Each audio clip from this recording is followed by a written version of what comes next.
Hey guys, what's going on? It is Coach Will, and in this video here, I want to talk about sales acceleration, client acquisition, and what we call net zero churn. So, what this is kind of like is, say, when a business is growing and it starts to reach a point of which churn rate is equal to sales volume. So, what I mean by that is your business pretty much plateaus to where like the number of people coming in on a subscription or a membership are essentially the same as the number of people going out, right? So you're essentially just selling people to replace people that you're losing every month, right? And this can be a really, really frustrating place for small, medium, and even large size businesses to be stuck at. And when talking about like growth metrics for a business, or in the case of like a SaaS company or a membership business or a subscription business, or like in the case of a gym right now, my company, Big Little Gyms, we work with several hundred gyms. And one of the things that they tend to struggle with, and why I'm doing this video, is because they tend to get stuck at certain numbers, right? As I've worked with hundreds and hundreds of gyms, I realize that there's certain glass ceilings these businesses hit. So I work with right now several hundred gyms that are either CrossFit gyms or functional fitness gym, group training type gyms, and it's almost inevitable that they will hit like a 150 member mark and get stuck there, right? And it's a really, really common sticking point. There's some other sticking points above that too. And generally at each of these sticking points is like a different symptom causing that sticking point. But the most common one for, like, say, example, for a CrossFit gym is like 150 members. A lot of them, once they start figuring out how to sell some members, sell their service, sell their gym membership to enough people, and they break 100, they can usually cruise up to about 150, and then they get stuck there. And then one of the first questions I get from a lot of these gyms is like, hey, we've been stuck at 150. We want to go to 200, 300 members so we can make some real money doing this. How do we do that? And then the question is also, why are we stuck? And understanding why you're stuck will often tell you how to fix it, right? If you understand the problem, you're going to naturally understand how to solve it, right? Okay, so why do like in the use case of a gym, let's use that here. And this would apply to pretty much any like membership subscription type business, even a large SaaS company. Even a large SaaS company, the metrics for a large like software company are really not much different from like the average mom and pop CrossFit gym, to be honest with you, because it really is a subscription model business. And you're essentially trying to figure out a couple things, and those couple things are like, what is your cost per acquisition? What does it cost you to acquire a new client?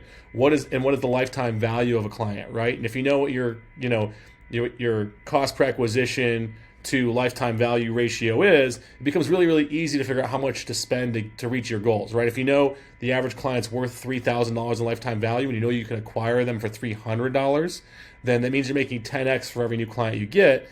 So if you're like, hey, I know I want to make X amount of dollars, you just multiply that by the number of customers you need and what it costs to get each of them, and you have your marketing budget. You know what your marketing budget is? We need 200 clients at a cost per acquisition of $300 each to hit our goals. That means we got to go and spend that $60,000 in marketing to acquire those 200 clients at $300 cost each, right? That video is not about that, but that's the same for a big business, big software company, as it is for a small mom and pop gym, or really any subscription model. If you're an agency owner that has people on a monthly subscription, or you're a SaaS software company owner and you have people on a monthly subscription. My company now, Big Little Gyms, our clients are on a monthly recurring subscription. So we're always thinking about what does it cost us to acquire members, and we're also thinking about what we call net zero churn, right? So net zero churn, depending on the business, can be a good thing or a bad thing. For most businesses, it's a bad thing. The only kind of businesses it's ever a good thing are really, really, really big businesses that have already kind of reached their peak, right? When a big business reaches its peak and it's like, okay, we've tapped out this market, there's no one else we can sell, what they try to do is reach what's called net zero churn. They try to get to the point where essentially they have customers either coming back or re-signing up for their service at the same rate customers are leaving, and so that buyer behavior just kind of keeps the business where it's at, right? And then for smaller business, it's generally a bad thing, right? If you're not making enough money or you're plateaued, it's a bad thing. So how does net zero churn work? So it works like this. It's essentially like when people talk about the metrics of their business, they often think about things in terms of like, what percentage of members do I lose every month, right? So if you're looking at, say you own a gym, and we'll use the example of a gym because a lot of my audience are gyms, but you can apply this to any business, and I'll use even my own business as an example. But say you lose on average 2 clients per month. Say you have, 100 members in your gym and you lose 2 people, right? That's a 2%. I'm just going to get my little handy day drawing thing out here, and we're going to draw. But say, we have a 2% churn rate here, okay? 2% churn. So, and when you're small, 2% churn monthly is amazing. That's a really, really good number, right? When you have 50 clients, losing 2% means that you're losing literally one per month, right? So like, that's totally good. So we'll use the example of like 50 clients here. So say we have 2% churn and we've got 50 clients on our top line here, 50 active people here, and we're going to put that there. That means you got, at 2%, one lost, okay? You lost one person here, okay? And then say your growth rate, say you just opened this business, and this happens with gyms all the time, and you're in your first year or two and you're signing up 10 new clients a month, right? So you're adding 10 new clients a month. I'm just going to try to draw this out with this sketchy little thing. So you're growing at like a 20% growth rate, right? Like, so you gain 10, right here. So you're like net 9, okay? So you're net 9, that's great. And if we know that like we're netting 9, then like obviously if our growth rate stays the same up to 100, and we keep, we keep growing and we hit 100, more than likely your business's churn rate is probably going to stay pretty much around the same, or if anything, go up. Because as your business gets bigger, you know, sometimes, especially with like a gym or a small community-based business or a very like tribal business where like there's a very tight following, as it gets bigger, sometimes it loses its pull in regards to that, and churn rates go up. But let's just say for this example, 100 is still very, very low. That's still a pretty tight community. You're at 2%. Now we're only losing 2 people. But say we're still selling 10. Now we're at 8. So right now we're still like really solid, right? Like we're still really, really good. Our numbers are pretty solid. Now say we keep growing this business and we get to where we have, I don't know, 200. Okay, we do 200, and now our churn rate still at 2% is 4. Okay, and we're still getting our 10 members a month, and we're at a net of 6. Right? So our growth rate is actually slowing, right? Our growth rate is actually slowing. Our growth rate here is, if we take 50, or we take 9 and divide it by 50, what's our growth rate there? Get my calculator up here. Oh, time limit ran out. Let's get this over here. But if we take 9 and divide it by 50, our growth rate is 18%, right? So we're at like an 18% growth rate here, which is like an 18% growth rate month over month. Like you're like, man, this is going to the moon, right? Like you're assuming it's going to keep going. And this is what happens with gym owners all the time, what we're going to do here.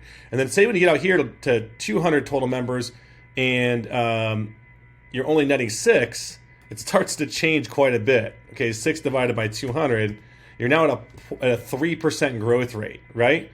So your growth rate is not much higher than your churn, okay? And just for math, we'll do this middle one here, 8 at 100, just to kind of show the trend. So 8 divided by 100, that's 8%. Probably could have done that one in my head, but it's all good. We'll just save the brain cells today. Okay, so you see that growth rate is diving off hard, right? Like you got like an inverted curve there on your growth rate. That being said, the business is still growing, right? You're just outpacing churn. Your churn rate's 2% and your growth rate's 3%. This is where we start to get into some interesting territory, right? In that, if say now you get to, let's go out to say 350 members, which some of our bigger gyms that we work with get out here. And these are like, higher ticket group training gyms, not big box gyms that have thousands of members. They're here, and churn rate is, say there's still 2%, which often it's not. At 350 members, even at 200, the churn rate starts to rise. So say the churn rate rises here at 200 to 3%, you're now churning 6 versus 10 new, and you're netting 4, and your growth rate is now only 2%, right? Hopefully you guys are tracking with me here. Now let's get up to 350, and this is where it gets really, really tough, and this is why we don't see many of these gyms get out bigger than this, is because even with really good churn numbers, and 2 and 3% churn rates are really low.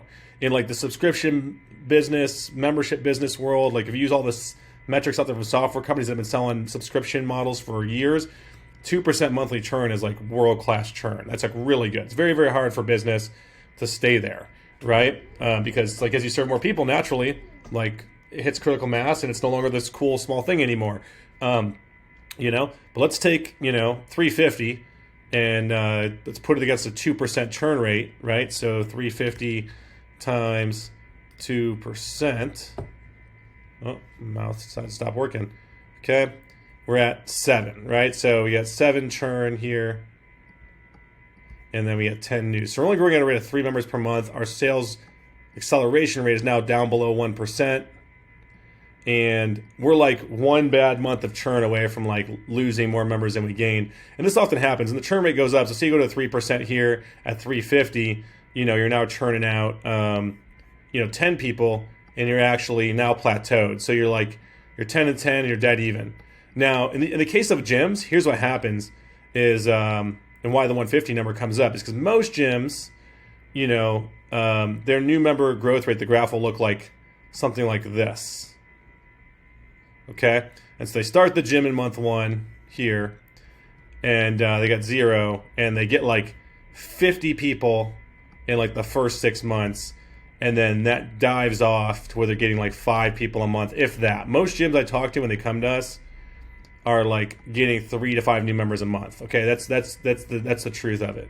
So if we were to do our math here at say 100 members. At, say, a 2% churn. Okay, we're going to put our 2% churn here just for math. And we're signing, let's just split this in half and call it 4 members a month. Okay, we're signing our 4 members a month. So churn is 2. We're losing 2 and we're gaining 4. Right? Because that's what's going on here is these are carrying over. Okay? Okay, so we're losing 2 and gaining 4. So now we're netting 2. Okay, that's our net. Hopefully you're tracking here. Okay, now we get out here to 150. This is what happens with gyms. They get to 150, and that 2% now starts to actually creep up to closer to 3 or 4% because when they're small and they have 50, 75, 100 members, like it's really easy for them to know every member, and like they may not even be that good at what they do. They think that they're really, really good because like no one's ever told them otherwise, and there's not a lot of competition. And but the people are there because of them. They like them. They like the owner, and they like the small staff that they have, and they like the few other members that they have. But by the time they get to 150, the class sizes start to get bigger, right? The class sizes start to get bigger. It's no longer as intimate. There's probably some new hires and staff in the gym that not everybody likes as much as the original core group. There's kind of that second wave. There's that second wave up to like 80, 90, 100 members for a gym. It's like that's the initial wave, and they're all tight. And then there's that second wave of like from 90 to 150 that kind of comes in, and you start to get some factions in the community, and it just happens, right? So now you're at 3% here, okay, and that carries over to a 6 net loss. So 6 lost members at 3%, which mind you is still very good, right? 3% is still low. A lot of gym owners are like, well, I don't lose, and you might be thinking like, as a gym owner, if you're watching this, you might be thinking like, I don't lose 6 members a month. But then you forget that June and December hits every year and you lose like 12 people or 13 people, right? And otherwise you might only lose like 2 or 3 or 4 people. If you average that out over the course of the year, you're losing 6 per month, right? And so gym owners will be like, oh, I might not lose anybody in May. I might lose 1 person in May, right? Because someone moves. But then they're not taking the fact that, when the summer comes along and they have, a dozen people put memberships on hold and another dozen people cancel, and then December comes and the same thing happens because everybody travels or takes time off for the winter, that they're not averaging this out across the year. So like if you average this out across the year and you're losing 6 per month on average, or even 5, and say you're still growing at this organic rate of only like, 4 to 5, see if it's even picked up a little bit and you're signing 5 people a month organically, if you're averaging out your churn rate here, you're losing 1 a month. Right, and it's going to go up and down, right? Some months you're going to only lose 4 people and gain 6, right? And it's like it's really hard to keep up with this because you're also going to have months where like you gain a dozen and like don't lose anybody. So you're like, sweet, all wins, tons of momentum. But then you're also going to have months where like all you do is lose people and hardly anybody signs up because you don't have any like really good lead generation stuff going during all the seasons, right? And that's quite often what we see with gyms is like. Is they have this going on and they get stuck at 150. They're losing somewhere around the same number of people that they're gaining, and they're not even being honest with themselves because I'll talk to them and I'll be like, how many people do you lose? And they'll be like, on a good month, they always give me the highlight. They're like, oh, we don't lose anybody. Everybody stays all the time. We might lose a couple people, right? And then I'll ask them, how many people are you signing every month? And they'll say, oh, we're signing like 5 or 6 new people just off of like word of mouth and stuff like that. And I'm like, well, if you've been stuck at 150 for 2 years and you're gaining 5 or 6 people per month, that means you're losing 5 or 6 people per month. It's just you're not averaging the bad months in, right? So that's what happens there. Now, how do we solve this problem for a gym or for a business? And I'll use the gym as the use case here because, again, most of my audience is gym owners or people in the fitness world. But also this would apply towards, essentially any type of subscription, SaaS, membership model business, is you have to increase the sales acceleration, right? You have to increase, you have to increase your sales rate, the growth rate of the business, essentially, right? Because the churn rate is inevitably going to keep going up too, right? So as this gym, for example, our use case here, were to keep getting bigger, churn rate's probably, our second gym, when we started to hit 350 members, like our churn rate was probably closer to like 5%, if we're being honest. And we were okay with that because we knew like at that point, like we were kind of the coolest gym in town. And there were people that come in to join our gym that like just didn't get it. And we were pretty big and we were kind of at our limits. And there were certainly people in there that were like non-fits. And also like we didn't have the ability to get to those non-fits like we did when we had 100 members and like kind of convert them and indoctrinate them and turn them into part of the cult, if you will, right? So, because the cult was kind of full, there are people that just left, right? So like our churn rates were probably like 5%, but we were okay because we were making, at 350 members, we were making so much money and the core of our membership was still there and very tight that we were okay with, having a higher churn rate at that point. So you have to decide for yourself, are you okay with that? So we were kind of reaching net zero churn at about 350 members. And for us, net zero churn was okay because we just wanted to stay at 350 members. So net zero churn for us looked like, okay, we're losing 15 people. So we're just going to sell 15 more people this month to stay where we're at. Because if we stay where we're at, we're going to keep making multiple 6 figures a year, right? And that's what it was for us. We were making, $10,000 plus a month as owners with a fully staffed gym because we had found out what our net zero churn was. And we made sure that that point was far enough out on the horizon to where like we were making money at net zero churn, right? Now the problem with reaching net zero churn at 150 members is like you don't make enough money. Like at 150 members, most gyms you might be able to, take home like 5 or 6K.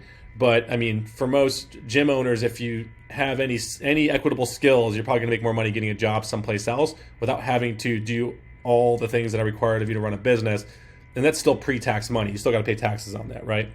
And if you're a good business person, you can find ways to pay less taxes. If you're good at moving, taking advantage of things that are available to you in the tax code that are not anything illegal, but things that you are allowed to do, then you can pay less in taxes. But ultimately, at the end of the day, it is what it is, right? You're going to probably make more money in that situation working for someone else than owning your gym at 150 members. So then you get burnt out and you quit your gym, right? So how do you increase sales acceleration? Well, that's where you start getting into the whole, prospect of client acquisition, right? So you start looking at, if we go over here, client acquisition cost, okay, CAC, and you do the math of lifetime value, okay?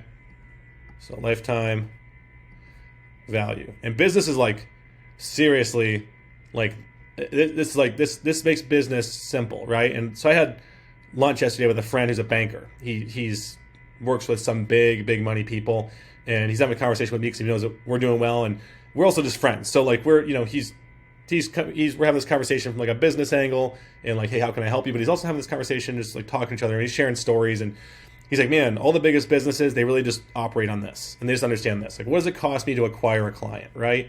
And then what is that customer worth to me, right? So in the case of a gym, and you could do this math for your business, you want to figure out, your lifetime value, right? Like, so if say your average client lifespan, if you go pull all your data from your gym management software and you're like, okay, we've boiled this data down, we've looked at all of our clients across the last 10 years in business, and the average client stays for 18 months. And then you multiply that by, you also do the math of like, what right now is my average client paying, right? Like, what is my average client value, right? Or my average monthly price point, right? And if say it's a $200 membership for your CrossFit gym, then your lifetime value becomes, $3,600, right? We're at $3,600, super easy, okay? Now, of course, this is over 18 months and a year and a half, right? So this formula can go out the window really quick if you don't have enough money to make if you don't have enough runway in your business to go the 18 months to make the $3,600. If your business runs out of cash before it collects all this cash, then you go out of business. And that's why you see big businesses go out of business all the time, is they try to do this formula, but then they run out of cash before they can collect enough cash from the customers, and they met somewhere wrong in this equation, right? So $3,600. Now, say you're running, say you're going to go run Facebook ads to acquire customers, and you can get a $10 cost per lead, which at Big Little Gyms, we have ads that if you're a gym owner, we can show you how to run, or you can run them. We give them to you in our consulting program or in our Done For You Ads program, where we can run these for you and get your cost per lead down under $10. Now, say you're converting those leads at a rate of, 1 out of every 10 you talk to. So 10%, right? So that means you need 10 leads to convert 1, right? Because you're closing 10%, 1 out of 10. So you need 10 leads to convert 1. So it's 10 leads. That's $100 cost per acquisition, right? Because you spent $10 a lead, you got 10 leads, and your customer acquisition cost is $100 to get that person to sign up. Now, there might be some other costs, in acquiring a new customer. Maybe you got to pay a commission. So you got to pay an $80 commission to your salesperson, call it $180, right? And then add on whatever other front end costs you might have to service a new customer. And that's going to be your customer acquisition cost. Let's just call it $180 for easy math, right? So we have $180 customer acquisition cost, and our customer lifetime value, our LTV, is $3,600. So that means our $3,600 divided by our 180 is a 20x, right? So it's basically this number right here divided by this number here divided by this number, 180. That equals a 20x, okay, or a 2,000% lifetime value. Now, as long as, now even if say you lose money to acquire this customer here, say it's $180 to acquire them, and say you give them a free trial for the first 30 days, a lot of gyms won't do this, right? They won't give a free trial and lose $180 to acquire the customer, because they're thinking very short. They're thinking very short term. They're like, why would I lose money? And think for example, say you spend, $2,000 to acquire 10 of these clients. You're out of pocket $2,000, but say you give a free trial for 30 days, risk free, whatever the case may be. But say they all convert, all 10, and stay for the 18 months. You're going to make a lot of money on those customers, right? So say I did 10 of these, it'd be $1,800 cost, right? And those 10 clients, after the 18 months, are going to be worth $36,000 in revenue to the business, right? And at Big Little Gyms, we've had several gyms do this organically and with ads in different ways, using paid advertising and do that and get the 10 clients in like a week's time, right? So in a week's time, it depends on your budget, of course. There's different ways you can go about this. This is just one way. I'm just breaking down one way that you can do it, because you don't have to do a free trial. In fact, our offer that we'll usually structure for a gym will usually be them making money on the front end. So it's usually more of like a $300 to $400 front end offer. So they're usually actually making money on the front end. But I'm just doing this off the ridiculousness of, like, say we gave it away for free for a month and we lost money for the 30 days. You're still going to make $36,000 over the next 18 months of those customers, because the numbers say so, right? And so this is what big businesses do very, very well. And while they spend a fortune on marketing, and will lose money some years to market their business and grow their businesses, because they're in a phase of acquiring clients. So they will spend money and lose money and operate at a loss, because what's going to happen is in year 2, 3, 4, 5, 6, as the lifetime value of those clients starts to pay out, and they're no longer having to pay out to acquire customers, they start to make some serious cash, right?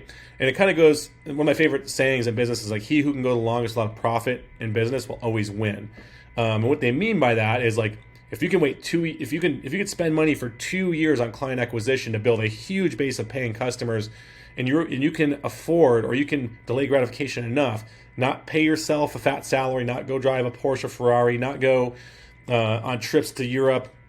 If you can do that for 2 years and just acquire clients and just focus on sales and front end and client acquisition and retention, keeping your churn rates low, and following the numbers we said here, keeping churn rates down around 2%, keeping sales acceleration high, you can bust through these plateaus, right? You could easily bust through these plateaus. If I'm stuck at 150 members and I do the math here and I'm like, okay, I want to get to 200 and our churn rate is 3%, then I can really do the math as to what our next 50 members are going to cost and what our next 50 members is going to look like and what it's going to cost for me to acquire them. If I know it's $180 per new member and I want 50 more, that means my goal over the next year is to spend that $100,000 and keep the churn rate down below 3%. And if we do that, we'll hit that goal, and that 50 members will be worth probably some significant multiplier of that $100,000 spent to the business. And this is how we bust through those plateaus, right? And it doesn't need to be done with paid. I mean, there are definitely, we have gyms that we work with, and quite often, most of the gyms that work with us, when they come to us, we can usually get new clients and leads coming in the door for zero, right? The organic side. It's usually optimizing more of the organic stuff, converting more of the traffic they're already getting, and doing more things with the customer list they already have to bring people in the door versus paying for them. Paid advertising is only really if the traffic you've earned and owned isn't already driving people into the door, right? So it's best to fix the fundamentals first on the organic side and then look at doing paid acquisition once that's done. And quite often we get gyms that come in off these videos, that watch these videos, that just think that we're going to run ads for them and think that running ads is the best thing to do. And we'll often tell them, like, no, I'm looking at your stuff and we need to fix your marketing funnel first because you already have traffic you're not converting. And if we fix that, you're going to get 10 more members a month organically just from that traffic before we even need to worry about running ads. So anyways, that's it for today, guys. I hope you found this video helpful and logical, because this is logic, this is business, it makes sense.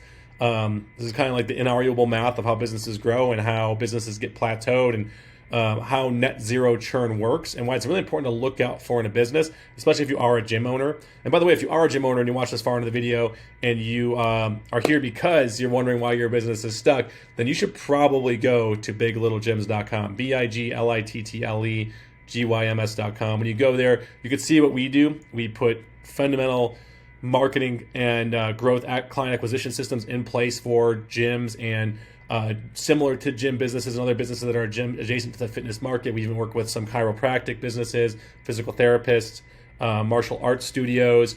We work with several hundred gyms, and our business is a multi-million-dollar a year business.